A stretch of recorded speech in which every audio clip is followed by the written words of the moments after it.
أعوذ بالله من الشيطان الرجيم بسم الله الرحمن الرحيم إن الله وملائكته يصلون على النبي يا أيها الذين آمنوا صلوا عليه وسلموا تسليما اللهم صل على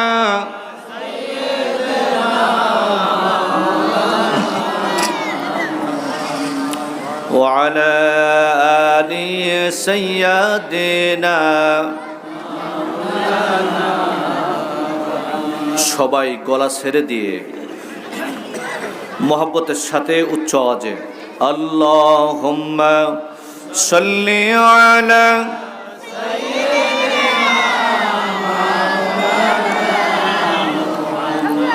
وعلى آل سيدنا بلغ العلا بكماله كشف الدجى بجماله حسنت جميع خصاله صلوا عليه চরমোহনা সুলতান আহমদ জামে মসজিদ ও যুব সমাজ কর্তৃক আয়োজিত তৃতীয় বার্ষিক তাফসীর কোরআন মাহফিলের সম্মানিত সভাপতি মান্যবর জনাব নাজমুল ইসলাম মিটু সাহেব, সাবেক চেয়ারম্যান ৩ নং চরমোহনা ইউনিয়ন, আজকের মাহফিলের প্রধান মেহমানে আজিম সৈয়দ মোহাম্মদ আনোয়ার হোসেন তাহের জাবিরি আল মাদানী সাহেব, আজকের মাহফিলের আমন্ত্রিত বিশেষ মেহমানবৃন্দ, মঞ্চ উপবিষ্ট হাজারাত উলামায়ে কেরাম, আমার সামনে উপবিষ্ট ফদালায়ে আযম, প্রিয় সুশিক্ষিত বন্ধুরা, যুবক ভাইয়েরা, ছোট ভাইয়েরা, পর্দার অন্তরালে আমার সম্মানিত মা ও বোনেরা,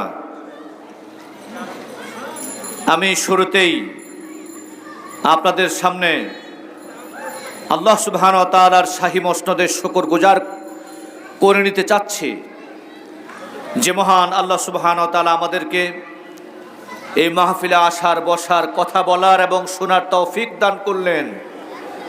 সে মনিব আল্লাহ সুবহানাহু ওয়া তাআলার শাহী মসনদে কি আমরা সবাই সমস্বরে শুকরিয়া আদায় করতে পারবো ইনশাআল্লাহ?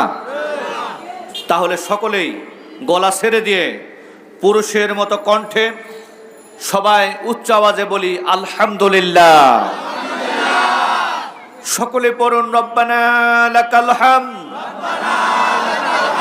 হামদান কাসীরান তাইয়্যিবান মুবারাকান ফীহি ইয়া রব্বি লাকাল হামদু কামা ইয়ানবাগি লিজালালি ওয়াজহিকা ওয়া আযীমি সুলতানিকা। আল্লাহ সুবহানাহু ওয়া তাআলার শাহী মসনদে হৃদয়ের সবটুকু ভাবাবে গুজার করে শুকরগুজার হচ্ছে, শুকরিয়া আদায় করলাম। রব্বে কারীম আমাদের শুকর গুজারগুলো আপনি কবুল আর মঞ্জুর করে নিন, আমিন। প্রিয় সম্মানিত উপস্থিতি, কথা হয়েছে আওলাদে রাসূল পথেই আসছেন আমাদের উদ্দেশ্যে কথা বলার জন্য। সুতরাং শুরু করার আগেই শুরুতেই আশেপাশে যারা খামুখায় আড্ডা দিচ্ছেন, বেহুদা গল্প গুজবে মত্ত আছেন, তাদের সকলকে বলছি আপনারা প্যান্ডেলের ভিতরে প্রবেশ করুন। আল্লাহ সুবহানাহু ওয়া তাআলা আমাদের সকলকে কোরআনের মাহফিলের দিকে আমাদের দিলগুলাকে মাইল করে দেখ, আমিন।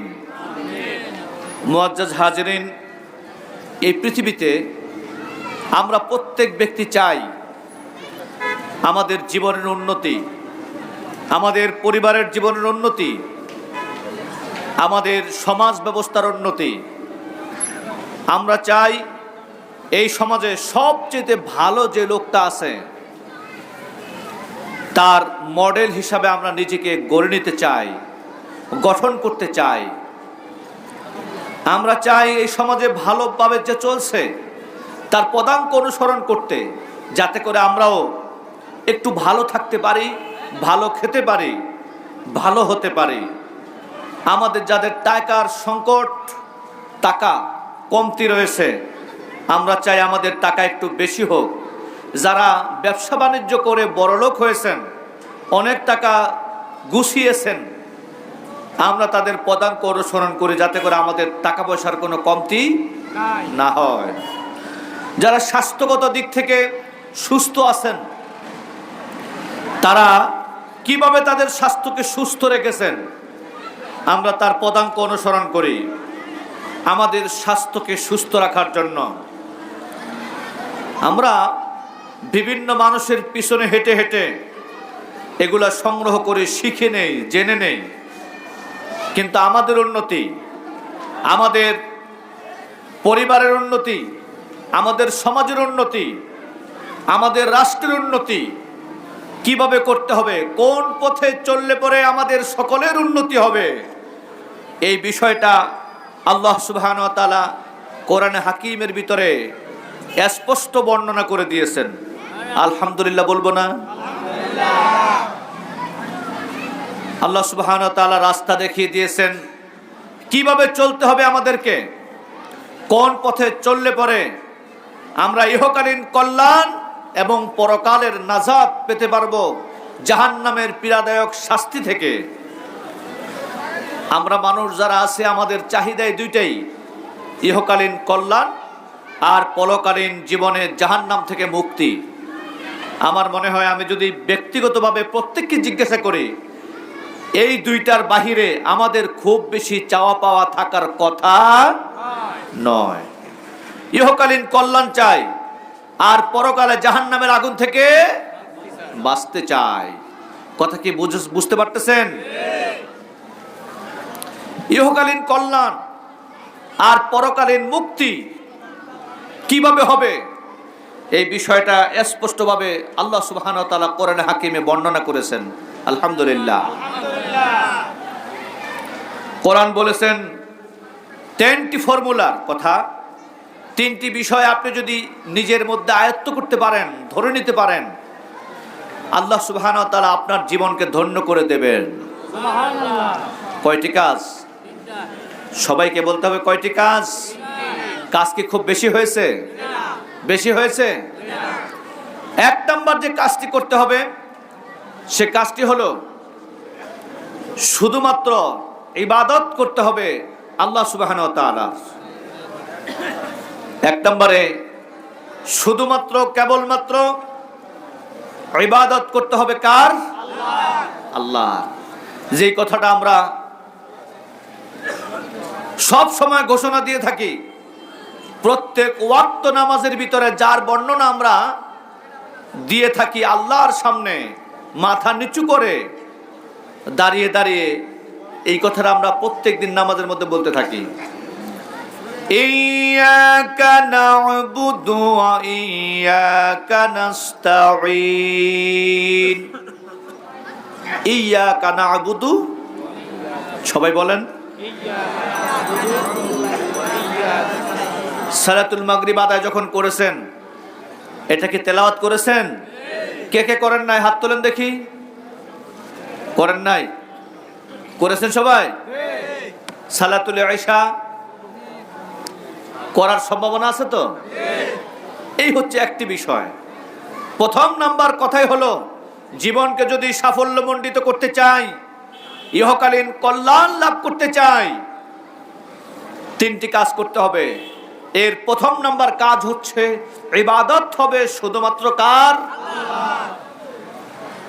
দ্বিতীয় নাম্বার, জীবনকে যদি সাফল্যমণ্ডিত করতে চাই তাহলে ইলম অর্জন করতে হবে কোরআন থেকে। কিসের থেকে? কোরআন থেকে ইলম অর্জন করতে হবে। তিন নাম্বার, আমাদেরকে সামাজিক কাজে মানুষের উপকারার্থে নিজেকে নিয়োজিত করতে হবে।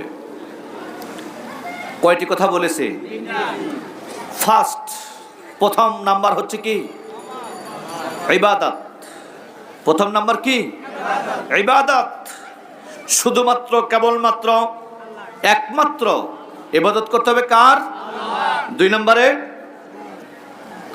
নম্বরে কি বলেছি? কোরআনের ইলম অর্জন করতে হবে। তিন নম্বরে কি বলেছি? সামাজিক কাজে নিজেকে সহযোগিতায় লিপ্ত করে দিতে হবে। পারবো সবাই ইনশাআল্লাহ? আলোচনা করতে না পারলেও কনক্লুশনে তিনটি কথা তো ইনশাআল্লাহ মনে রাখা যাবে তো? আমাদের কপাল অত্যন্ত বন্ধ। আমাদের তাফসির মাহফিলগুলোতে আমরা আসি, সমানে অনেক কথা শুনতে থাকি, এখান থেকে বের হয়ে যাওয়ার পর আর একটা কথাও আমাদের মাথায় থাকে না। আমরা কপাল পোড়া। আমাদের ভাগ্য সুসম্পন্ন হবে, ভাগ্য আমাদেরকে চমকে যেত যদি আমরা প্রত্যেকটি তাফসির মাহফিল থেকে একটি করে ভালো কথা আমাদের নিজেদের জীবনে ধারণ করতে পারতাম। ভালো হতো না?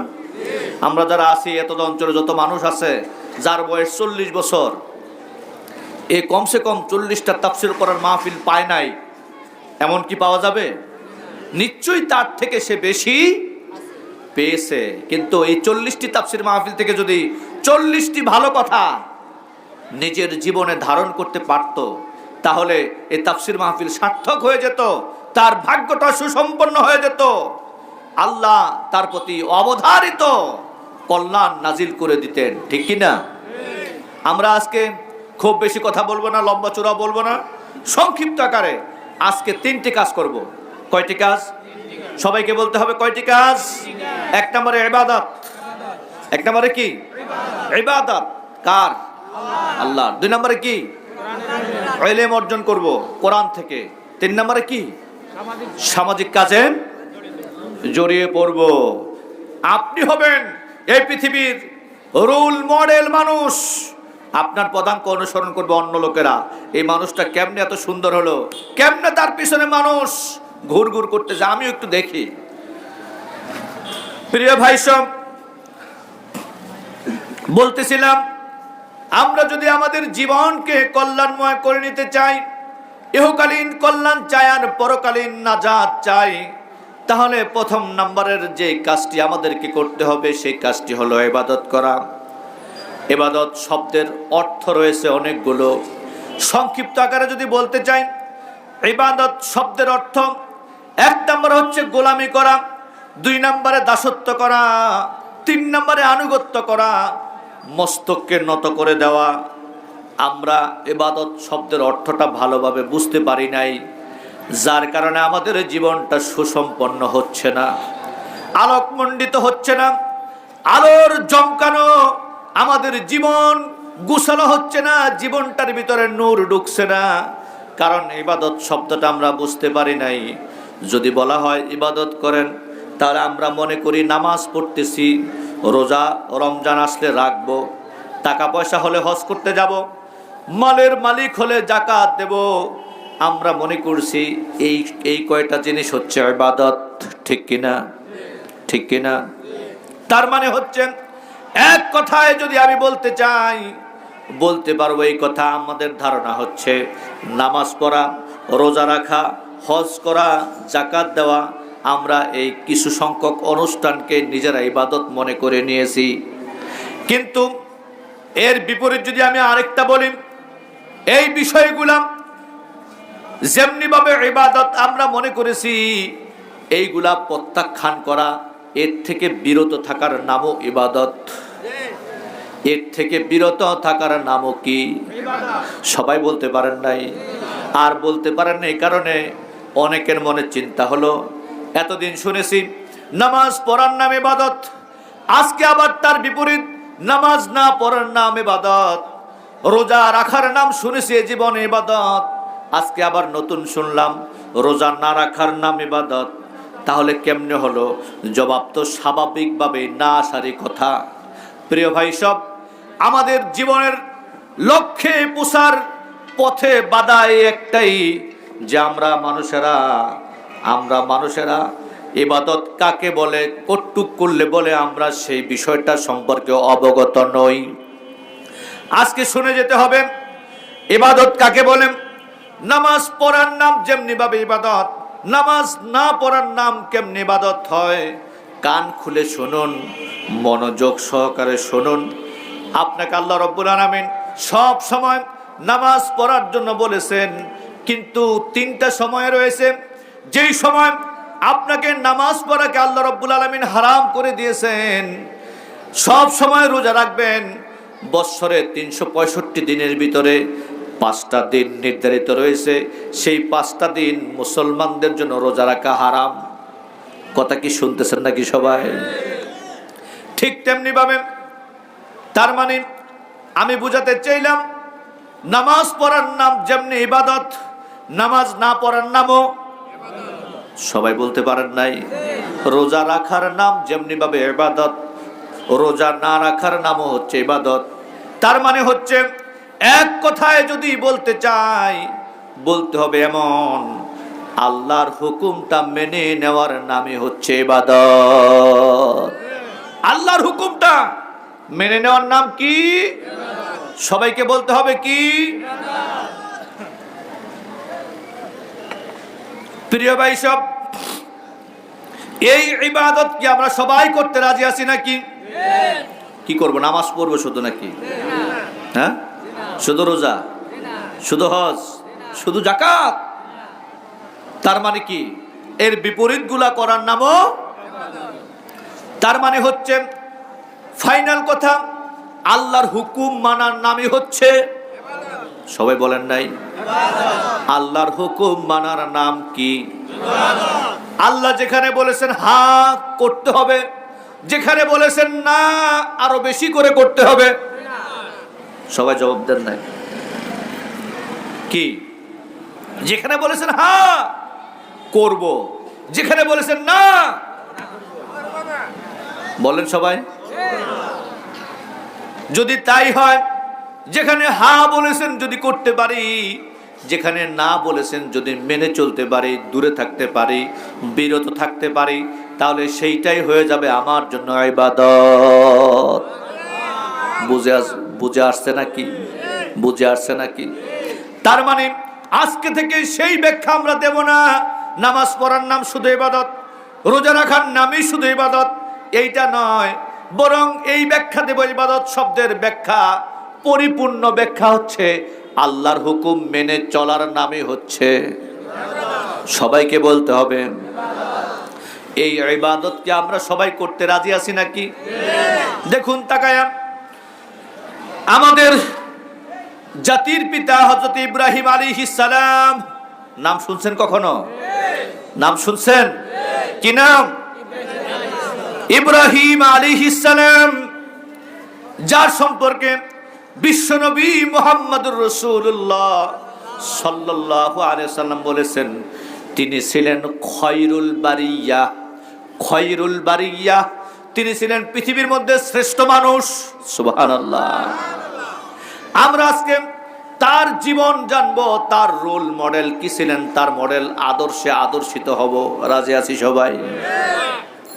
হযরত ইব্রাহিম আলাইহিস সালাম, আমাদের জাতির পিতা ইব্রাহিম আলাইহিস সালাম, তাকে আল্লাহ রাব্বুল আলামিন বলেছিলেন, আসলিম, আমার হুকুমের আনুগত্য করো, আত্মসমর্পণ করো। ইব্রাহিম আলাইহিস সালাম কোনো প্রশ্ন করলেন না, আল্লাহ কোন কোন বিষয়ে আত্মসমর্পণ করব, কতদিন আত্মসমর্পণ করব, কোনো প্রশ্ন করলেন না, কোনো জিজ্ঞাসা নাই। বিনা জিজ্ঞাসায়, বিনা প্রশ্নে তিনি বলেছিলেন, আসলামতু লিরাব্বিল আলামিন। পড়েন সবাই, আসলামতু লিরাব্বিল আলামিন। আমি সারেন্ডার হয়ে গেলাম, আত্মসমর্পিত হয়ে গেলাম। কার সামনে? কার সামনে? তার মানে হচ্ছে, এই আয়াতের ব্যাখ্যা হচ্ছে, আল্লাহ আমি আপনার সামনে সারেন্ডার করলাম, আত্মসমর্পিত হয়ে গেলাম। আপনি আমাকে যেভাবে বলবেন, যেখানে যেতে বলবেন, যতটুকু করতে বলবেন, যতটুকু থেকে নিষেধ করবেন আমি ততটুকু করব, ততটুকু বাদ দিব। যতটুকু আপনি বলবেন ততটুকু করব, যতটুকু নিষেধ করবেন তার থেকে দূরে থাকব। রাজি আছি সবাই? আল্লাহ রাব্বুল আলামিন ইব্রাহিমকে বললেন, ইব্রাহিম মুখের কথাই হবে না, পরীক্ষা দিতে হবে। সুবহানাল্লাহ। আর একটু আস্তে বলেন সুবহানাল্লাহ। মুখের কথাই হবে না, তোমাকে পরীক্ষা দিতে হবে। পরীক্ষায় আমি পরীক্ষা করে দেখে নেব সত্যি তুমি আমার সামনে আত্মসমর্পণ করলে কিনা। আল্লাহ রাব্বুল আলামিন পরীক্ষা শুরু করে দিলেন। ইব্রাহিম আলাইহিস সালাম তিনি যখন তার জাতির সামনে আসমানি কিতাবের দাওয়াত দিলেন, সহিফার দাওয়াত দিলেন, ফি সুহুফি ইব্রাহিম ওয়া মূসা, আল্লাহ মূসা এবং ইব্রাহিমের প্রতি সহিফা নাজিল করেছিলেন আসমান থেকে। সুবহানাল্লাহ। এই সহিফার দাওয়াত যখন তিনি দিচ্ছিলেন, জাতির লোকেরা তখন বিরক্ত হয়েছিল। নমরুদ হযরত ইব্রাহিম আলাইহিস সালামকে আগুনের অগ্নিকুণ্ডে ফেলে দিচ্ছিলেন। সেই মুহূর্তে ইব্রাহিম আলাইহিস সালাম আগুনে পড়েও গিয়েছিলেন, ঠিক কিনা? এই ঘটনা বলা আমার উদ্দেশ্য নয়, এখান থেকে শিক্ষা গ্রহণ করা উদ্দেশ্য।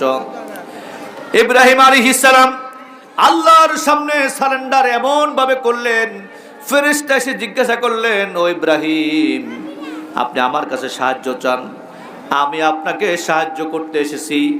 আগুন দিয়া নমরুদের গোষ্ঠী শুদ্ধ সব জ্বালায় দিতে চাই। ইব্রাহিম আলাইহিস সালাম সারেন্ডার করলেন। এই বিষয়ে আমার সাহায্য, আমার ভালো আমার মন্দ সবটা কে করতে পারেন? এখানে তিনি তার আত্মসমর্পণের কথাটা স্পষ্ট কাজে প্রমাণ করে দিলেন। ইব্রাহিম আলাইহিস সালাম বললেন, ও জিব্রাইল আপনি আমাকে কেন সাহায্য করবেন? আমি তো এমন কোন অন্ধ আল্লাহর ইবাদত করি না যে আল্লাহর নিজ চোখে গোলামের দুঃখ দুর্দশা দেখে না। আমি আগুনে পড়ে যাচ্ছি, আল্লাহর সামনে আমি আত্মসমর্পণ করেছি, আমি এই কথা বিশ্বাস করে নিয়েছি সাহায্য করতে পারেন কে? সুতরাং তিনি যেহেতু সাহায্য করতে পারেন, আমি আপনার সামনে সাহায্য চাবো না। আমার সাহায্যের দরকার হলে কে করবেন? এবার বলেন, আমাদের যদি সাহায্যের দরকার হয় কে করবেন? কে করবেন? আমাদের চাকরি না থাকলে কে দেবেন? আল্লাহ দেবে চাকরি? চাকরি আল্লাহ দেবে? বিশ্বাস হয়? তার মানে কি?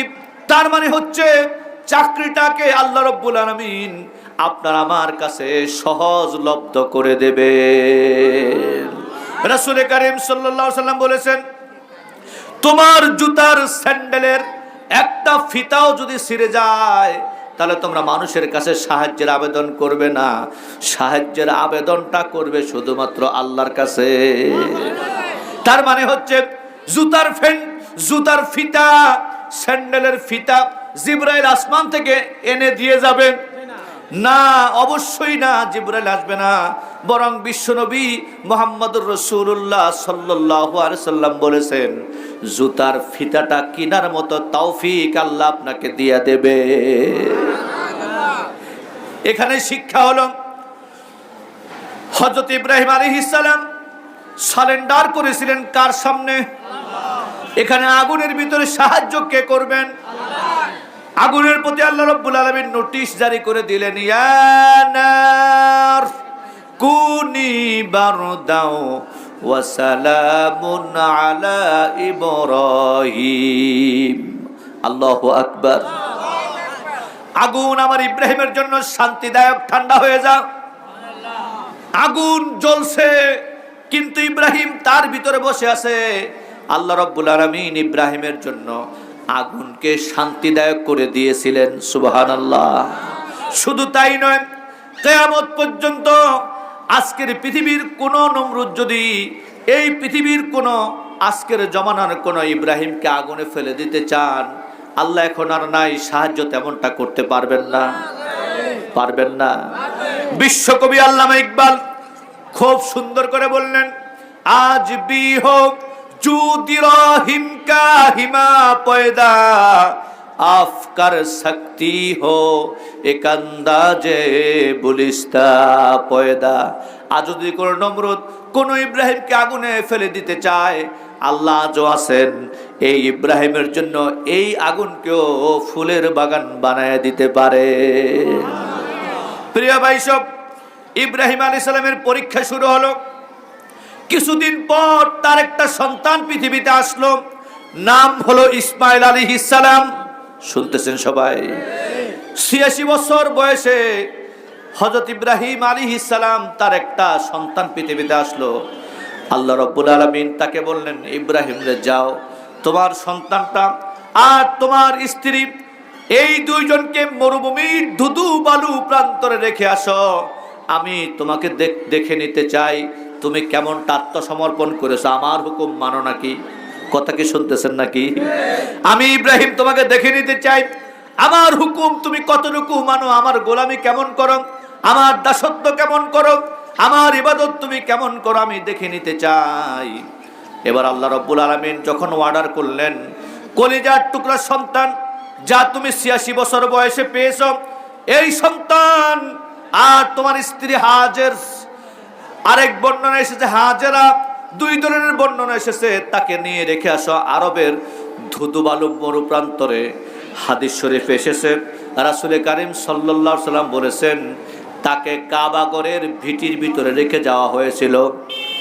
হযরত নূহ আলাইহিস সালামের বন্যায়, নূহ আলাইহিস সালামের বন্যায় এই কাবাগরের মূল ভিটি বাদে তার সবগুলা ধ্বংস লীলায় স্তূপে পরিণত হয়ে গিয়েছিল। হযরত ইসমাইল আলাইহিস সালাম আর হাজেরাকে কাবাগরের খোলা ভিটির উপরই রেখে এসে গিয়েছিলেন। যখন ইব্রাহিম আলাইহিস সালাম কলিজার টুকরা সন্তান আর স্ত্রীকে রেখে চলে যাচ্ছেন, ওই মুহূর্তে হাজেরা আলাইহিস সালাম তিনি তার স্বামী ইব্রাহিম তাকে জিজ্ঞাসা করলেন, স্বামী হে আমার, এই আরব মরুভূমির এই প্রান্তরে যেখানে গাছ নাই, পানি নাই, বৃক্ষলতা তরুলতা কিচ্ছু নাই, শুধু তাই নয় জনমানব কিছুই নাই, খাদ্য নাই, পানীয় নাই, কিচ্ছু নাই, এমন কি অপরাধ করলাম এই শাস্তিটা আমার জন্য বরাদ্দ করলেন? স্বামী কোনো কথা বলছেন না। স্ত্রী দ্বিতীয়বার আবার প্রশ্ন করলেন, একই প্রশ্ন, কিন্তু স্বামী ইব্রাহিম আলাইহিস সালাম কথা বলছেন না, ঘুরে দাঁড়িয়ে আছেন, স্ত্রী আর সন্তান থেকে আরেক দিকে পিছন দিক ফিরাইয়া দিয়া দাঁড়িয়ে আছেন। তৃতীয়বার প্রশ্ন করলেন, একই প্রশ্ন। হযরত ইব্রাহিম আলাইহিস সালাম তার জবাব দিলেন না। হাজেরা আলাইহিস সালাম তিনি চিন্তা করলেন, এটা তো আমার স্বামী, দীর্ঘদিন যাবত আমি তার সাথে ঘর সংসার করি, আমার এই জীবদ্দশায় যত প্রশ্ন আমি করেছি একটা প্রশ্ন এমন নাই যে সে জবাব দেয় নাই। আমার জীবনের করা প্রত্যেকটি প্রশ্নের জবাব আমার স্বামী ইব্রাহিম দিয়েছে, আজকে আমার করা প্রশ্নের জবাব দিচ্ছে না। সম্ভবত এর মধ্যে কোনো হাকিকত রয়েছে, অলৌকিকত্ব রয়েছে। এই জন্য তিনি তার প্রশ্নের ধরনটাকে পাল্টায়া তার স্বামী ইব্রাহিম আলাইহিস সালাম তার কাছে করলেন, স্বামী হে আমার, আপনি যে আমাকে এখানে রেখে যাচ্ছেন, এটা কি আপনার সিদ্ধান্ত না আল্লাহর সিদ্ধান্ত? সুবহানাল্লাহ। ইব্রাহিম আলাইহিস সালাম তিনি তার স্ত্রী আর সন্তানের দিকে মুখ ঘুরালেন না, তাদের দিকে পিঠ ঘুরিয়েই মৃদু স্বরে মুখ নড়েচড়ে, কিন্তু কথা বের হচ্ছে না। একটা আঙ্গুলি আকাশের দিকে তুলে ধরলেন আর স্ত্রী আর সন্তানকে বুঝিয়ে দিচ্ছেন, আমি আমার মন মতো এখানে রেখে যাই নাই, এই বিষয়ে সিদ্ধান্ত কে দিয়েছে? প্রিয় ভাই সব, যখন স্ত্রী তার স্বামীর কাছ থেকে প্রশ্নের জবাব পেয়ে গেলেন, স্ত্রী তার স্বামীকে সান্ত্বনা যোগালেন আর বললেন, স্বামী হে আমার, যদি তাই হয়, আল্লাহর কথায় যদি আপনি আমাকে এখানে রেখে যান, আমার প্রতি ইতমিনান হয়েছে, আমি বিশ্বাসী, আমি বিশ্বাস করতে পেরেছি, আমাকে আর আমার কলিজার টুকরা সন্তানকে আল্লাহ রাব্বুল আলামিন এই মরুভূমির এই অঞ্চলে না খাওয়ায়া মারবেন না। বিশ্বাস করেছিলেন। হযরত ইব্রাহিম আলাইহিস সালাম কলিজার টুকরা সন্তান আর স্ত্রীকে রেখে বাড়ির দিকে রওনা দিয়ে চলে যাচ্ছেন। বাড়ির দিকে তিনি যখন রওনা দিয়ে চলে যাচ্ছেন, ওই মুহূর্তে কিছুদিন পেরিয়ে যাওয়ার পর আল্লাহ রাব্বুল আলামিন ইব্রাহিম আলাইহিস সালামের প্রতি আবার ওহী করলেন, যাও এবার কলিজার টুকরা সন্তানটাকে বাড়ি নিয়ে আসো। মুফাসসিরিনে কেরাম ব্যাখ্যায় আটলেন, তার বয়স হয়েছিল 7 বছর, মতান্তরে 13 বছর। 7 বছর মতান্তরে 13 বছর যখন ইসমাইলের বয়স হয়েছিল, আল্লাহ রাব্বুল আলামিন ইব্রাহিম আলাইহিস সালামের প্রতি ওহী করেছিলেন, ইব্রাহিম, পরীক্ষা শেষ হয় নাই, তুমি যে আমার ইবাদত করো, তুমি যে আমার গোলামি করো, কেমনটা করো আমি প্রমাণ নিব। তোমার থেকে পরীক্ষার মাধ্যমে, মুখের কথায় হবে না, তোমাকে পরীক্ষা দিতে হবে। 86 বছর বয়সে একটা সন্তান তুমি পেয়েছিলে আমি আল্লাহর পক্ষ থেকে। কার পক্ষ থেকে? ইব্রাহিম আলাইহিস সালামকে সন্তান কে দিয়েছিলেন? ইব্রাহিম আলাইহিস সালামকে আল্লাহ সন্তান দিয়েছিলেন। জাকারিয়া আলাইহিস সালামকে আল্লাহ সন্তান দিয়েছিলেন। মারিয়াম আলাইহিস সালামকে আল্লাহ সন্তান দিয়েছিলেন। শুধু আমাদের যখন সন্তান দরকার হয় তখন আর আল্লাহ দিতে পারে না। আর একটু আস্তে বলেন, আর একটু আস্তে বলেন, পারে কি না? যদি তাই হয় তাহলে আমার সমাজের এই এলাকার মানুষ এমন কি পাওয়া যাবে না যে সন্তান কামনার জন্য শাহজালালের দরবারে যায়? পাওয়া যাবে না এরকম 2-4 জন? যাবে না পাওয়া? বায়েজিদ বুস্তামির কবরে যান, গাছের সাথে পাথর ঝুলায়। যখন জিজ্ঞাসা করা হলো কেন পাথর ঝুলানো হলো, তখন সে বলে, পাথরের ঢালের ভিতরে যখন পাথর ঝুলিয়ে দিলাম, যেমনি ভাবে ঢালের ভিতরে একটু ওয়েট হয়ে গেল, ঠিক তেমনি ভাবে ওজন হতে হতে মহিলার পেটে বাচ্চা চলে আসবে। নাউজুবিল্লাহ। অথচ ইব্রাহিম আলাইহিস সালাম তাকে 86 বছর বয়সে সন্তান দিলেন কে? আমাদের এখানে হাজির আছি, আজকের এই প্রোগ্রামে আমরা যারা উপস্থিত আছি, আমাদের কারো 86 বছর হয়েছে নাকি কি জানি, আল্লাহ ভালো জানে। আছে নাকি কেউ? খুব কম মানুষ আছে। আর যাদের 86 বছর বয়স হয়েছে তাদের সন্তান অহরহ হচ্ছে। কথা বলেন না কেন? হচ্ছে। 86 বছর বুড়া, তার সন্তান হয়েছে গতকাল, এরকম পাওয়া গেছে? একজনও পাওয়া গেছে? তাকায় দেখুন কেমন হিম্মতওয়ালা পুরুষ ছিলেন ইব্রাহিম আলাইহিস সালাম। তার 86 বছর বয়সে আল্লাহ রাব্বুল আলামিন তাকে একটা সন্তান দান করলেন। এবার বয়স হয়ে গেল 86 সাথে 7, 86 সাথে আরো 7 যোগ হলো, কত হলো?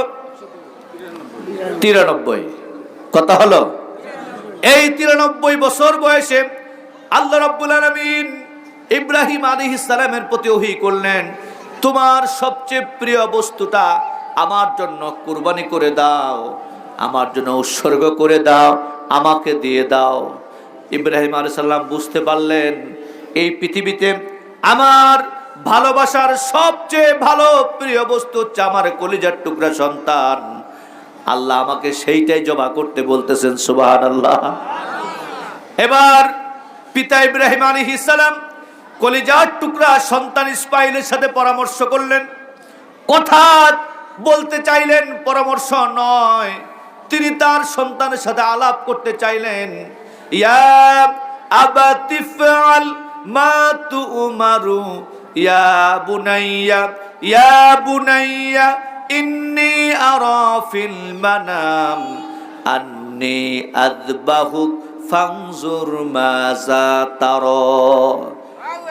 ইব্রাহিম আলাইহিস সালাম তার কলিজার টুকরা সন্তান ইসমাঈলকে বলতেছেন, আমার কলিজার টুকরা, ও আমার আব্বা, ও আমার কলিজার টুকরা সন্তান, বাবাদন, সোনামণি, নয়নের পুতুলি, আমি তোমাকে আমার একদম বৃদ্ধা বয়সে পেয়ে গেছি। আল্লাহর পক্ষ থেকে আমার প্রতি একটা স্বপ্ন দেখানো হয়েছে। আমি যেন গত রাত্রে স্বপ্নে দেখতে পেলাম আমি যেন তোমাকে জবাই করতেছি। কি করতেছি? ইয়া বুনাইয়া ইন্নী আরা ফিল মানাম আন্নী আযবাহুক, আমি যেন তোমাকে জবাই করতেছি। ফানজুর মাজা তারা, ও আমার কলিজার টুকরা সন্তান, এই বিষয়ে তোমার মতামত কি? মতামত কি? তার মানে হচ্ছে কথা বলার উদ্দেশ্য এটা, ইসমাইল যদি রাজি না থাকতেন ইব্রাহিম বুঝি জবা করতেন না? করতেন? বুঝেন না এই কথা? করতেন না? করতেন না? অবশ্যই করে দিতেন। কারণ হযরত ইব্রাহিম আলাইহিস সালাম খুশি করবেন কাকে? ইবাদত কার করবেন? গোলামি কার করবেন? দাসত্ব কার করবেন? আনুগত্য কার করবেন? প্রিয় ভাই, সব বলতেছিলাম সে কথাই। হযরত ইব্রাহিম আলাইহিস সালাম তার কলিজার টুকরা সন্তানকে বললেন, ও আমার কলিজার টুকরা, গত রাত্রে আমি দেখলাম স্বপ্নের ভিতরে আমি যেন তোমাকে কি করতেছি। এই কথা যখন তার সন্তান ইসমাইল শুনতে পেলেন, শুনেই দিলেন দৌড়। কথা বলেন সবাই? আপনারা কি আমার সাথে আছেন? মনোযোগ আছে? শুনে দৌড় দিলেন না? কলিজার টুকরা সন্তান, তিনি দৌড় দিলেন না, মায়ের কাছে চলে গেলেন না, কারো কাছে বিচার প্রার্থী হলেন না। কলিজার টুকরা সন্তান যা বললেন আল্লাহ কোরআনে কারিমে তা কোট করে দিলেন। তিনি বলতে শুরু করলেন, ইয়া আবাতি ফাল মা তুমারু সাতাজিদুনি ইনশাআল্লাহু মিনাস সাবিরিন।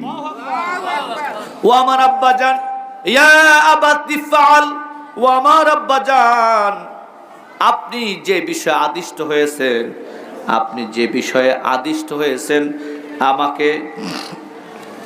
আপনি আমাকে যে বিষয়ে আপনাকে আদেশ করা হয়েছে, আপনি আপনার কাজটা তাড়াতাড়ি করে ফেলুন, আমাকে ধৈর্যশীলদের মধ্যে পেয়ে যাবে।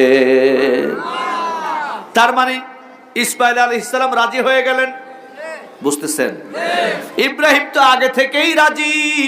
তিনি খুশি করবেন কাকে? কাকে? এবার ইসমাইল রাজি হয়ে গেলেন।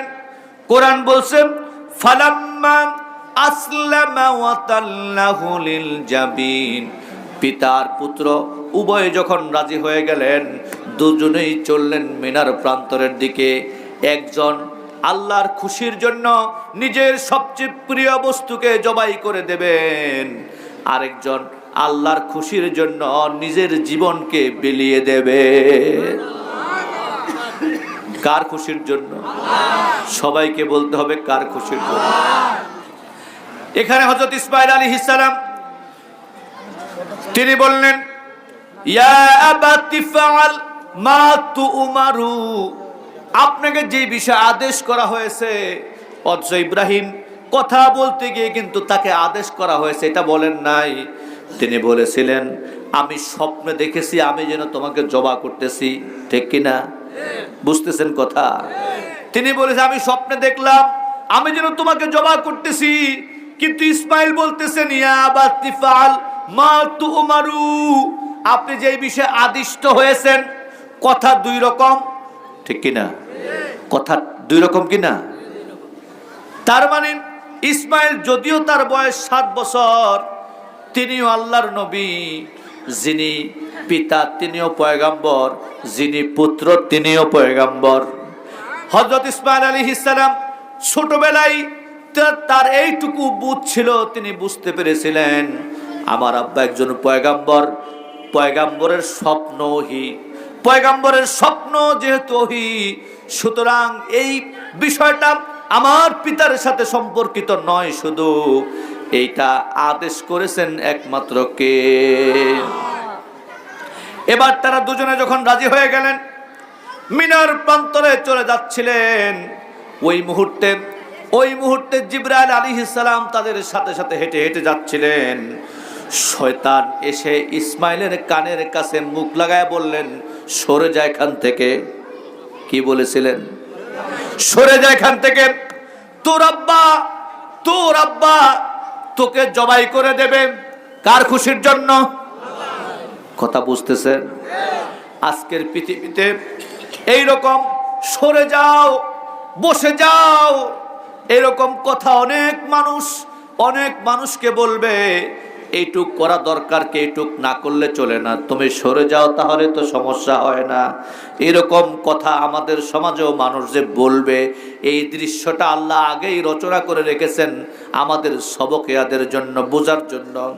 শয়তান এসে ইসমাইল আলাইহিস সালাম তার কানের কাছে মুখ লাগিয়ে বললেন, তোমার আব্বা তোমাকে জবাই করতে নিয়ে যাচ্ছে, তুমি সরে দাঁড়াও, তুমি দৌড়ে পালাও, তুমি এখানে না থাকলে আর কি হবে, চলে যাও, তোমার আব্বা জবাই করতে পারবে না। ইসমাইল আলাইহিস সালাম তার পিতা ইব্রাহিমকে বললেন, আব্বা কে যেন আমার কানের গোড়ায় মুখ লাগায় বলতেছে, আমি তো দেখতে পাই না। সে বলতেছে, ইসমাইল তুমি সরে যাও, চলে যাও। হযরত ইব্রাহিম আলাইহিস সালাম বুঝতে পারলেন সে আর কেউ নয়, সে হচ্ছে শয়তান। কে? সে কে? সে হচ্ছে শয়তান। হযরত ইব্রাহিম আলাইহিস সালাম ইসমাইল আলাইহিস সালামকে বললেন, এই শয়তান তোমার কাছে এসেছে ওয়াসওয়াসা দেওয়ার জন্য। এই শয়তানকে দোয়া পড়লে যাবে না, আউযুবিল্লাহ পড়লে যাবে না, এই শয়তান মসজিদের আজান শুনলে পালাবে না। এই ধরনের শয়তানকে পাথর মেরে দৌড়াতে হবে। কি মেরে? কথা বলে না, কি মেরে? পাথর মারো, পাথর হাতে নেও। হযরত ইব্রাহিম আলাইহিস সালাম 60টা পাথর হাতে নিলেন। কয়টা? হযরত ইসমাইল তিনিও 60টা পাথর হাতে নিলেন। এই পাথর মার এই কথা বলে ইব্রাহিম আলাইহিস সালাম, ইসমাইল আলাইহিস সালাম এক একটা পাথর হাতে নিচ্ছেন আর আল্লাহু আকবার বলে পাথর নিক্ষেপ করতেছেন শয়তানকে। সুবহানাল্লাহ। আজকের পৃথিবীতে যারা হজ্জে বাইতুল্লাহ জিয়ারতে যায়, তারা এই শয়তানকে পাথর মারার জন্য মিনায় অবস্থান করা লাগে। কথা বুঝতেছেন কিনা? হজের তো কার্যক্রম রয়েছে, একটা কাজ দুইবার করা লাগে এমনটা নাই, শুধু একটা কাজ আছে, পাথর মারা 3 দিন মারতে হয়। কয়দিন? রিপিট, 3 দিন মারতে হয়, 3 days। 3 দিন একটা কাজ করা লাগে। প্রথম দিন 3টা জামানায় পাথর মারা লাগে, 60টা করে 3 বার। প্রথম দিন একবার করে, 3টায় কয়টা করে? 60টা করে। কয়টা করে? দ্বিতীয় দিন আবার মারা লাগে 60টা করে, 3টার ভিতর 3 7। কথা বুঝতেছেন? প্রিয় ভাই সব, তার মানে হচ্ছে আমাদের সমাজে আশেপাশে এমন কিছু শয়তান আছে। শয়তান কিন্তু আবার 2 ধরনের হয়। কোরআন বলছে, আল্লাযী ইউওয়াসউইসু ফি সুদুরিন নাস মিনাল জিন্নাতি ওয়ান নাস। আছে নি কোরআনে? আছে। আল্লাযী ইউওয়াসউইসু ফি সুদুরিন নাস, মানুষের দিলের ভিতরে ওয়াসওয়াসা দেয়, সরে দাঁড়া, দাঁড়িয়ে যাও, বসে যাও, চলে যাও, এরকম বলে 2 ধরনের শয়তান অবশিষ্ট আছে।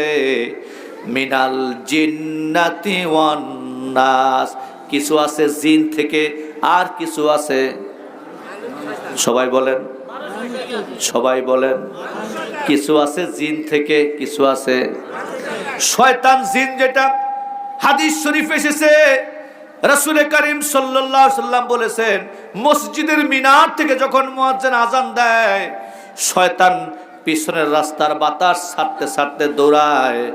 কিন্তু মানুষের মধ্যে এমন কিছু শয়তান আছে যারা ওই মসজিদের মিনারে যে আল্লাহু আকবার স্লোগান ধ্বনি দেওয়া হয়, এই ধ্বনি যদি মাঠে, ময়দানে, রাস্তার পাশে, রাজপথে যদি কোথাও দেওয়া হয়, মানুষ শয়তানরা তারা দেখে খুঁজে ধরতে চেষ্টা করে। ঠিক কিনা? ঠিক কিনা? তার মানে হচ্ছে এই শয়তান সম্পর্কে বলা হয়েছে, এই শয়তান দোয়া কালাম দিয়ে যাবে না, মসজিদের আজান দিয়ে যাবে না। এই শয়তানকে যদি দৌড়াইতে হয় তাহলে কি লাগবে? তাও কথা বলে না। এবার পিতার পুত্র দুজনে রাজি হয়ে গেলেন, পাথর মেরে শয়তানকে তাড়িয়ে দিলেন। আমাদের শিক্ষা হচ্ছে আমাদের আমাদের নির্দিষ্ট সীমানায় পুষতে হলে আমরা যেই টার্গেটে পৃথিবীতে এসেছি সেই টার্গেটে পৌঁছার জন্য যদি কোনো প্রতিবন্ধকতা সৃষ্টি হয়, কেউ বাধা দিতে আসে, তাহলে আমরা তার জন্য দোয়া করব না কি করব? কথা বলতে হবে সবাইকে। কথা বলেন সবাই, কি মারবো? এবার নির্দিষ্ট লক্ষ্য মানে ইসমাইল আর ইব্রাহিম চলতে শুরু করলেন সামনের দিকে। এগিয়ে এগিয়ে গিয়ে যখন সন্তানকে শুয়ে দিলেন জমিনের ভিতরে, পিতা জবাই করে দেবেন, ওই মুহূর্তে ইসমাইল আলাইহিস সালাম তার আব্বা ইব্রাহিমকে বলতেছে, আব্বা যান, আমাকে তো শুয়ে দিচ্ছেন, জবা হয়ে যাব, আমার পক্ষ থেকে আপনার জন্য কয়েকটি কথা। আমার আব্বা যান, আপনি আপনার হাত পা গুলা, আমার হাত পা গুলা সুন্দর করে বেঁধে দেন পিছন দিকে নিয়া, আমার হাত পা গুলা বেঁধে নেন। 2 নম্বরে আমার চক্ষুগুলা বেঁধে দেন, আপনার চক্ষুগুলা আপনি বেঁধে নেন।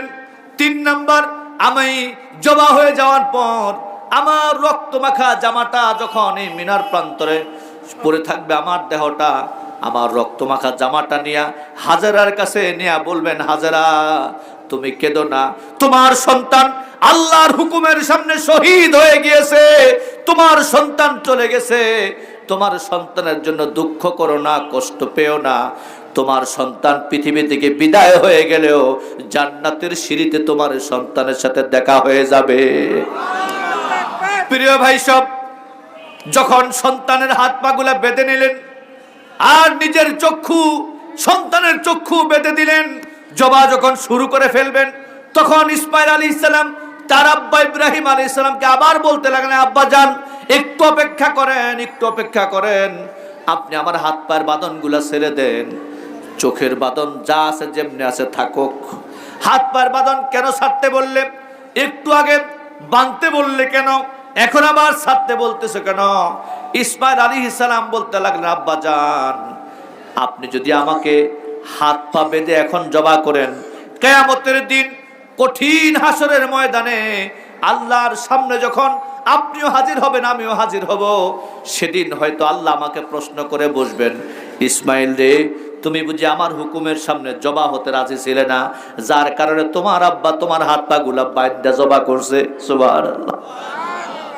আল্লাহ যেন কিয়ামতের মাঠে এই প্রশ্নটা আমাকে করতে না পারে, আপনি দয়া করে আমার হাত পা গুলা ছেড়ে দেন, আমি নড়াচড়া করব না ইনশাআল্লাহ। এবার জবা শুরু হয়ে গেল।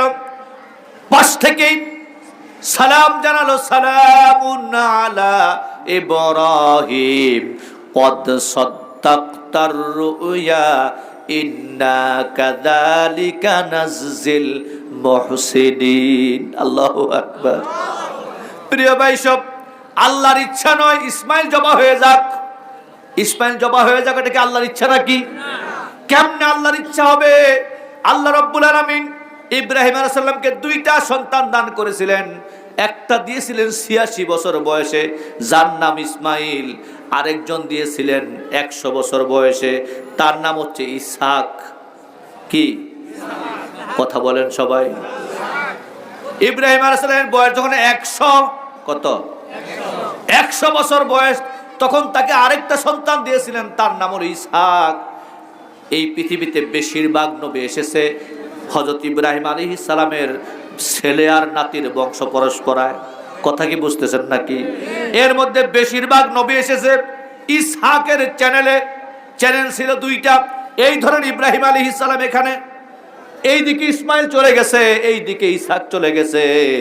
পৃথিবীর 1 লক্ষের বেশি নবী এসেছে ইসহাকের চ্যানেলে, বংশ পরস্পরায়। কথা কি বুঝতেছেন নাকি? ইব্রাহিম আলাইহিস সালামের এই চ্যানেলে, অর্থাৎ ইসমাইলের চ্যানেলে খুব বেশি নবী নাই, একজনও নাই, লক্ষাধিক নবীর বেশি এসে ইসহাকের চ্যানেলে। সর্বশেষ আমাদের নবী, বিশ্ব নবী মুহাম্মদুর রাসূলুল্লাহ সাল্লাল্লাহু আলাইহি সাল্লাম, তিনি এসেছেন ইসমাইলের চ্যানেলে। সুবহানাল্লাহ। শেষজন এসেছে কার চ্যানেলে? অনেকের ধারণা ছিল ইসহাকের চ্যানেলে লক্ষাধিক নবী এসেছে, সব নবীরা বলে গেছে আমাদের পরে একজন নবী আসবেন, তিনি হচ্ছেন মুহাম্মদুর রাসূলুল্লাহ। সকলের ধারণা ছিল ইসহাকের চ্যানেলে বংশ পরম্পরায় যে সমস্ত নবীরা এসেছেন তাদের শেষেই মুহাম্মদ হয়তো আসবে, কিন্তু আল্লাহ রাব্বুল আলামিন তার সিদ্ধান্ত পরিবর্তন, আগেই সিদ্ধান্ত আল্লাহর কাছে পাকাপোক্ত ছিল, তিনি মুহাম্মদ সাল্লাল্লাহু আলাইহি সাল্লামকে পাঠাবেন কার বংশ পরম্পরায়? সবাইকে বলতে হবে ইসমাইলের বংশ পরম্পরায় পাঠাবেন। এই জন্য আল্লাহ রাব্বুল আলামিন ইসমাইলের বংশ পরম্পরায় শেষ দিকে মুহাম্মদ সাল্লাল্লাহু আলাইহি সাল্লামকে পাঠাবেন বলে। এবার বুদ্ধি করে বলেন তো, ইসমাইল আলাইহিস সালামকে বাঁচায় রাখতে হবে না মেরে ফেলতে হবে? ওই কথা বলে না, বাঁচায় শুধু রাখতে হবে না, ইসমাইলকে বাঁচিয়ে রাখা আল্লাহর জন্য ওয়াজিব। ঠিক কিনা? ঠিক কিনা? ইসমাইলকে বাঁচিয়ে রাখা আল্লাহর জন্য ওয়াজিব। আল্লাহ রাব্বুল আলামিন জিবরাইলকে পাঠিয়ে দিলেন, যাও জিবরাইল, জান্নাত থেকে সেই দুম্বাটা নিয়ে আসো, যেই দুম্বা 40 বছর লালন পালন হয়েছে, ওটা নিয়ে আসো। ওইটা সোয়া দিয়া জবাই করে দিলেন। ঘটনা বলা উদ্দেশ্য নয়, ঘটনার পিছনে আমাদের শিক্ষার বিষয় হচ্ছে ইবাদত কেমনে করতে হবে আল্লাহর হুকুমের সামনে তাকায় দেখুন। পিতা তিনি সারেন্ডার করে ফেললেন, কার খুশির সামনে সন্তান জবা করে দেবেন? ইসমাইল কার খুশির সামনে নিজের জীবন দিয়ে দেবেন? বলেন বলেন।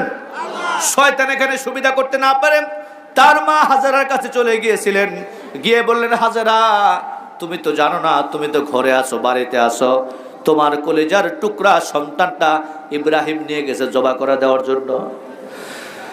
হাজারা শয়তানকে বললেন, শয়তান আমি তোর চিনতে পেরেছি, বুঝতে পেরেছি, তুই শয়তান। আমার কলিজার টুকরা সন্তান ইব্রাহিম জবাই করার জন্য নিয়ে গেছে, পিতা তো পারে না সন্তানকে জবাই করতে।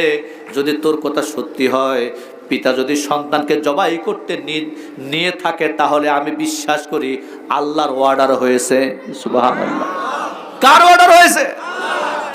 সুতরাং শয়তান তুই শুনে রাখ, এটা তো একটা মাত্র ইসমাইল যেটাকে জবাই করার জন্য বলেছে আল্লাহ আমার স্বামী ইব্রাহিমকে। শয়তান তুই শুনে রাখ, এইরকম একটা দুইটা না, এইরকম 1 লক্ষ ইসমাইল যদি আমার থাকতো, আর এই হুকুমটা, এই অর্ডারটা আল্লাহ ইব্রাহিমকে না করে আমি হাজারাকে যদি করত, আমি ইব্রাহিমের অপেক্ষা করতাম না, আমি আমার নিজ হাত দিয়া আমার ইসমাইল গুলো সব আল্লাহর খুশির জন্য জবাই করে দিতাম। প্রিয় ভাই সব, এখন শিক্ষা হলো ইসমাইল নিজেকে জীবন বিলিয়ে দিলেন আল্লাহর সন্তুষ্টির জন্য। ইব্রাহিম আল্লাহর সন্তুষ্টির জন্য প্রিয় সন্তানকে জবাই করে দিতে চাইলেন, আর মা হাজারা তিনি নিজের সন্তানকে একটা দুইটা নয়, নিজের যদি 1 লক্ষ সন্তানও থাকতো, তাহলে কার খুশির জন্য তিনি জবাই করে দিতেন? এখানে শিক্ষা আমাদের হচ্ছে এইটাই, ইবাদত, গোলামি, আনুগত্য, দাসত্ব আমরা কেমনটা করব। আল্লাহর হুকুম যখন চলে আসবে এইটা করো, এটা করো, আমরা তখন কি করব? বলতে হবে সবাইকে, কি করব? করতে হবে। কি করতে হবে? করতে হবে। আদেশ আসলেই, কথা বলে না, আদেশ আসলে করতে হবে। যদি বলা হয় আল্লাহকে কেউ গালি দিয়েছে, রাসূলকে কেউ গালি দিয়েছে, অথবা আমাদের বাংলাদেশের 56,000 বর্গ মাইলের এই স্বাধীন দেশটা কেউ লুটে নিতে চাচ্ছে, এই দেশটাকে অঙ্গরাজ্য বানিয়ে ফেলতে চাচ্ছে, এই হুকুম যদি আসেন, যে যেখানে আছেন রাস্তায় নেমে পড়েন, আল্লাহর মর্যাদা, রাসূলের মর্যাদা, মসজিদ নববীর মর্যাদা সম্মান রক্ষার্থে, কোরআনের রাজ প্রতিষ্ঠার লক্ষ্যে মাঠে আসতে হবে, স্লোগান দিতে হবে, রক্ত দিতে হবে। তখন আমরা চুপ করে ঘরের কোণায় বসে থাকতে হবে? সবাইকে বলতে হবে। কি করতে হবে? ঘর থেকে আমরা বের হয়ে গেলাম। এবার আমাদের কলিজার টুকরা সন্তান যেগুলো হলো ওই ইসমাইলের মতো, ওগুলোর বাড়ি রেখে যেতে হবে। কোথায় নিতে হবে? কথা বলেন, কোথায় নিতে হবে? হ্যাঁ, মাঠে নিয়ে চলে আসতে হবে। আমরাও আল্লাহর আইন প্রতিষ্ঠার লক্ষ্যে মিছিলে যাচ্ছি, স্লোগান দিচ্ছি, রক্ত দিচ্ছি, ও আমার কলেজের টুকরা, সে আল্লাহর সন্তুষ্টির তোমাদেরকেও ঘর থেকে বেরিয়ে আসতে হবে, ঠিক কিনা? ঘরে বাড়িতে যে মায়েরা থাকবেন ওই হাজারার মতো, তারা বসে বসে শুধু কাঁদবেন নাকি? কাঁদবেন? তারাও অনুপ্রেরণা যোগাবেন, অনুপ্রেরণা যোগাবেন। যাও সন্তান যাও, আল্লাহর আইন প্রতিষ্ঠার লক্ষ্যে মিছিল হচ্ছে, স্লোগান হচ্ছে, রক্ত দিচ্ছে। আমি মা হয়ে তোমাদেরকে বলছি, তোমরা সেই স্লোগানে শামিল হয়ে যাও। এই বিষয়ে কথা বলবো না। তার মানে ইবাদত, এর অর্থ হচ্ছে আল্লাহর হুকুম মেনে নেওয়া। আল্লাহর হুকুম, আল্লাহ যা নিষেধ করেছেন তার থেকে বলেন সবাই, এর নাম হচ্ছে ইবাদত। বলেছিলাম যদি ইহকালীন কল্যাণ পেতে চাই, আখিরাতে মুক্তি পেতে চাই, তাহলে কাজ করতে হবে কয়টা? এর এক নাম্বার বলে গেছি, এক নাম্বার, দুই নাম্বার কোরআনের ইলম। আজকের দিন থেকে পরবর্তী যত দিন আসতেছে, এই আজকের এই সময় থেকে পরবর্তী দিন, ভবিষ্যৎ যা আসতেছে, এই দিনগুলোর ভিতরে ফিতনা ফাসাদ এত বেশি বেড়ে যাবে। একজন আলেম স্টেজে উঠে আরেকজন আলেমের বিরুদ্ধে কথা বলবে, এটা আপনারা এখন পর্যন্ত দেখেন নাই? দেখছেন? কথা বলেন, দেখছেন? কেউ কারো একজন একটা বললে উনি আরেকটা কাউন্টার দিয়ে আরেকটা বলে। এরকম অবস্থা নয় কি? এরকম অবস্থা নয় কি? এটা রাসূল কারীম সাল্লাল্লাহু আলাইহি ওয়াসাল্লামের ভবিষ্যৎবাণী। রাসূল কারীম সাল্লাল্লাহু আলাইহি ওয়াসাল্লাম তিনি বলে গিয়েছেন, কিয়ামতের পূর্ব মুহূর্তে মানুষ জান্নাতি হবে আমলের দিক থেকে নয়, ইলম অর্জনের মাধ্যমে। সুবহানাল্লাহ। আমল দিয়ে জান্নাতে যাওয়া যাবে না। কথা বুঝতেছেন? আবার এখান থেকে বের হয়ে সকালে বলবেন না, হুজুর যেহেতু বলছে আমল দিয়ে জান্নাতে যাওয়া যাবে না, সুতরাং আমল আজকে থেকে করব না। এটা নাকি? এটা নাকি? না, এই কথা না। আমল আপনি কত করবেন? কত লক্ষ বছর আমল করবেন? এই আমলের চাইতে আপনার ইলম আপনাকে ফিতনা থেকে, ফাসাদ থেকে বাঁচায় দেবে। কথা বলেন ঠিক কিনা? সুতরাং ইলম আপনাকে অর্জন করতে হবে, ইলম আপনাকে অর্জন করতে হবে, ইলম অর্জন করতে হবে আপনাকে। প্রিয় ভাই সব, আর মাত্র 2 মিনিট সময় বাকি আছে। কথা বুঝতেছেন নাকি? সংক্ষিপ্ত কথা বলছি। ইলম আপনাকে অর্জন করতে হবে, এই কারণে পরবর্তী যে সময় আসতেছে, এই সময় আজকের দিন থেকে আরো বেশি খারাপের দিকে যাচ্ছে। কথা বুঝতেছেন নাকি? আপনি নিজেই কোরআনে কারিমে ইলম অর্জন করতে হবে। কোরআন আজকে থেকে পড়া শিখতে শুরু করে দেন। এই বছর, এই জানুয়ারি মাস শুরু হলো, আপনি এই বছর সূরা নাবা তেলাওয়াত করতে শুরু করেন। সূরা নাবা 30 পারার প্রথম সূরা। এই সূরাটা এই বছর তেলাওয়াত করেন, অর্থ বুঝেন, ব্যাখ্যা জানেন। আগামী বছর জানুয়ারি মাস আসার পূর্ব পর্যন্ত শুধু একটা সূরাই পড়বেন। এই সূরাই এর অর্থই জানবেন, এই সূরা থেকে ব্যাখ্যা শিখবেন। আবার আগামী বছর যখন আসবে, আগামী বছর জানুয়ারি মাস থেকে দ্বিতীয় সূরাত আন-নাজিয়াত তেলাওয়াত করবেন, অর্থ জানবেন, বুঝবেন। এটা মৃত্যু পর্যন্ত সিস্টেমেটিকলি বাড়ি আপনি চালিয়ে যাবেন। কথা কি বুঝতেছেন নাকি? শুধু তাই নয়, কোরআন পড়বেন, কোরআনের সাথে রাসূল কারীম সাল্লাল্লাহু আলাইহি ওয়াসাল্লামের হাদিস তাও 2-1টা করে পড়বেন। শুধু তাই নয়, ইসলামী সাহিত্য পড়বেন, প্রতিদিন 5 পৃষ্ঠা করে পড়বেন। রাসূল কারীম সাল্লাল্লাহু আলাইহি ওয়াসাল্লামের জীবন থেকে জানবেন। মাআলিমু ফিত তারিক, বিভিন্ন ইসলামী সাহিত্য গ্রন্থ যেগুলো আছে আপনি সেগুলা পড়বেন, সিরাত গ্রন্থ পড়বেন। বলেন তো, এই বছর আপনি যদি একটা সূরা পড়েন, তার অর্থ জানেন, এর ব্যাখ্যা জানেন, ইসলামী সাহিত্য কিছু পড়েন, রাসূলের হাদিস থেকে কিছু পড়েন, আগামী বছর যেটা আসবে ওই বছরটা এই বছর থেকে একটু ভালো হবে না? একটু ভালো হবে না? এরকম করতে করতে আপনার যখন 5টি বছর চলে যাবে, তখন আপনি হিসাব করে দেখবেন এই কোরআনে কারিম থেকে আপনার কমসে কম 5টা সূরা মুখস্থ হয়ে গেছে। ঠিক কিনা? ঠিক কিনা? আপনি দৈনিক 5টি করে হাদিস যদি পড়েন, আপনি দেখবেন 1000 হাদিস আপনার আয়ত্তে চলে এসেছে। ঠিক কিনা? আপনি যদি সিরাত গ্রন্থ থেকে পড়তে শুরু করে দেন, আপনি দেখবেন এই বছর একটা সিরাত গ্রন্থ পড়েছেন, আগামী বছর আরেকটা সিরাত গ্রন্থ পড়বেন। পড়তে বলতেছি এই কারণে, আপনার ইলম যতই থাকুক না কেন, যত আমল থাকুক না কেন, কিয়ামতের দিন হিসাব শেষে আপনি যদি জান্নাতি হয়ে যান, আর আল্লাহ যদি ঘোষণা দিয়ে দেন, ও বান্দা জান্নাতের প্রথম সিঁড়িতে পা রাখো, জান্নাতের প্রথম সিঁড়িতে পা রাখো। সবাই আমরা যখন জান্নাতের প্রথম সিঁড়িতে পা রাখলাম, আল্লাহর পক্ষ থেকে ঘোষণা চলে আসবে, বান্দারে তোমার কোরআনে কারিম যতটুকু মুখস্থ আছে এই মুখস্থ আয়াত তেলাওয়াত করতে থাকো আর সামনের দিকে যেতে থাকো। যেইখানে গিয়ে তোমার কোরআনে কারিমের মুখস্থ তেলাওয়াতকৃত আয়াত শেষ হয়ে যাবে, ওই জায়গাটা তোমার জন্য বরাদ্দ হয়ে যাবে। এখন যার শুধু মুখস্থ আলহামদুলিল্লাহ কুল হুয়াল্লাহ, উনি তো সিঁড়ি শেষ করতে পারবে না। ঠিক কিনা? আলহামদুলিল্লাহ কুল হুয়াল্লাহ যার শুধু মুখস্থ, উনি তো 2 কেক দিয়েই সামনে বসে যাবে। ঠিক কিনা? সুতরাং আপনাকে মুখস্থ করে নিতে হবে। 3 নাম্বার, জীবনকে যদি আমি সাজাতে চাই, গোছাতে চাই, ভালো বানাতে চাই, ইহকালীন কল্যাণ পেতে চাই, পরকালীন মুক্তি পেতে চাই, তাহলে সমাজের ভিতরে ভালো ভালো কাজ করতে হবে। ঠিক কিনা? বুঝতে পারতেছেন কিনা?